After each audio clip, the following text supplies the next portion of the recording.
Welcome to Engineering Notation and SI Prefixes.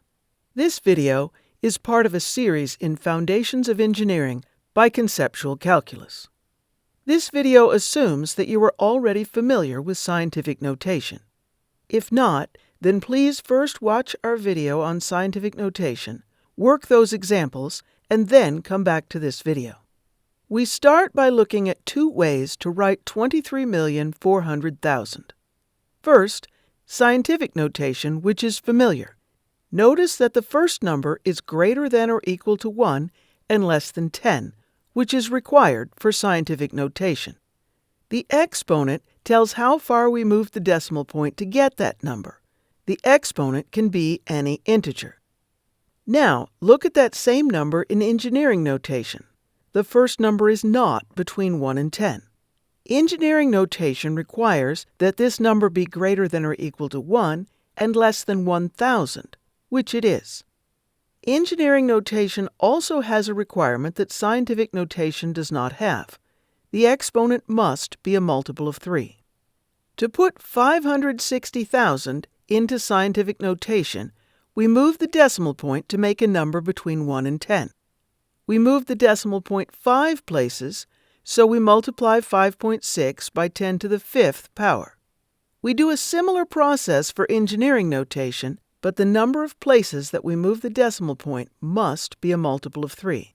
If we move it 3 places, we get 560.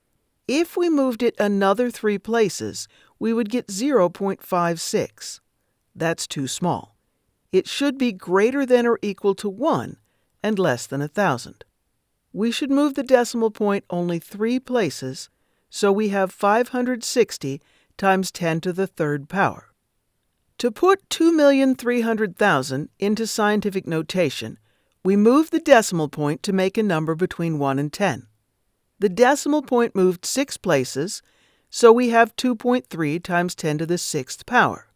Engineering notation requires the exponent to be a multiple of 3.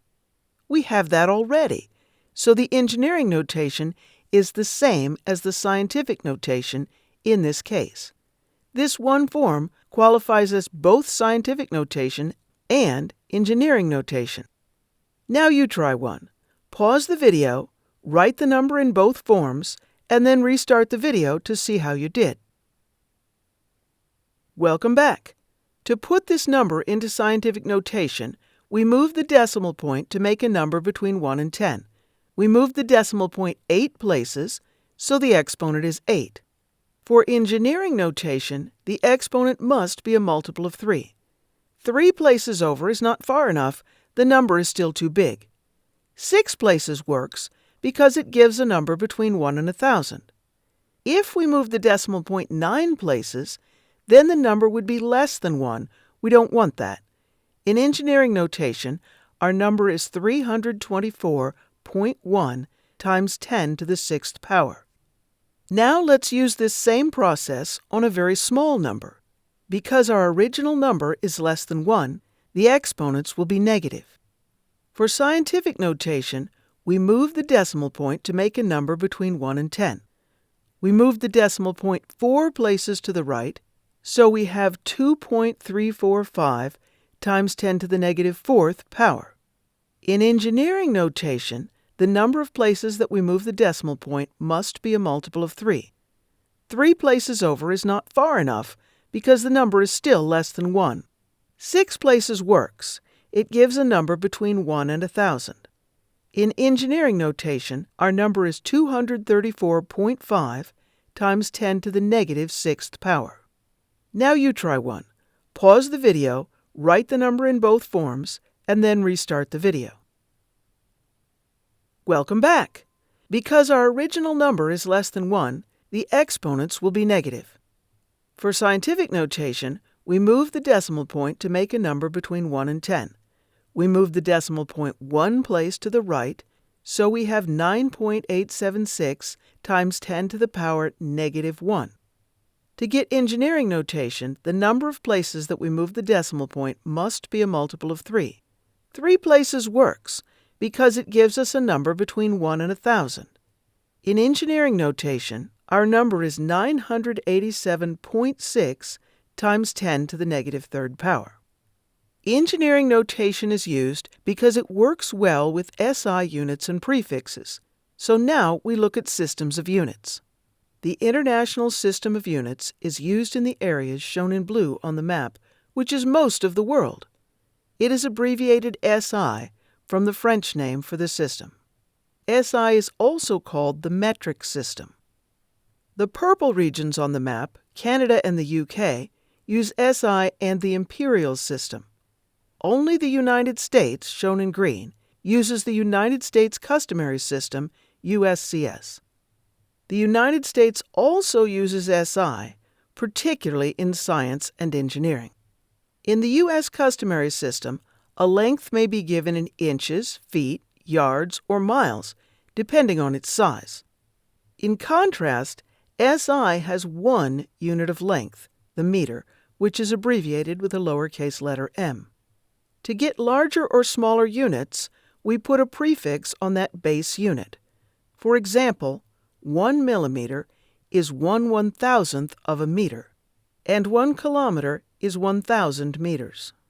To use SI units, you must understand the prefixes. SI prefixes represent powers of 10. Each prefix always represents the same power of 10, no matter what unit it is used with. For example, kilo, abbreviated with a lowercase k, always represents 10 to the third power, which is 1,000. 1 kilometer is 1,000 meters. 1 kilogram is 1,000 grams. 1 kilowatt is 1,000 watts. Here are some commonly used SI prefixes and a few things to note about them. Every prefix has a one-letter abbreviation except for deca, which uses DA. All abbreviations are Latin letters except for one Greek letter, mu, which stands for micro. The negative powers of 10 all use lowercase letters as abbreviations. Large positive powers of 10 use capital letters as abbreviations. Most of the exponents are multiples of 3. This fits nicely with engineering notation, where powers of 10 are all multiples of 3. Writing a number in engineering notation makes it easy to select the correct SI prefix. Let's look at a couple of examples. First, we move the decimal point a multiple of 3 spaces. In this case, the decimal point moves 6 spaces, giving us 23.9 times 10 to the 6th power grams. 10 to the 6th is mega, so we can write our quantity as 23.9 megagrams. The next one works the same way, except that this is a very small number, so we will get a negative exponent. To get a number between 1 and 1,000, we move the decimal point 9 spaces, giving 123.4 times 10 to the negative 9th power meters. 10 to the negative 9th is nano, so we have 123.4 nanometers. Finally, let's review with 3 last examples. Pause the video and try these. Welcome back. To put the first one into engineering notation, we replace the k with 10 to the third power. Then to get standard notation, we move the decimal point by 3 places. The next one has a very small number of meters, so we're going to get a negative exponent. If we move the decimal point by 3 places, we get 0.3, which is still too small. We need to make room here to move it another 3 places. That gives us 300 times 10 to the negative 6th power. To put that into SI, we replace the 10 to the negative 6th with the prefix micro. Finally, we have 4.56 times 10 to the 6th power grams.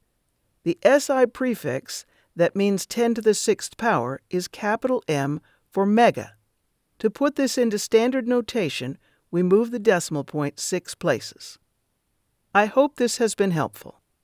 Conceptual Calculus thanks VIVA, Virginia's Academic Library Consortium, and New River Community College for their generous support.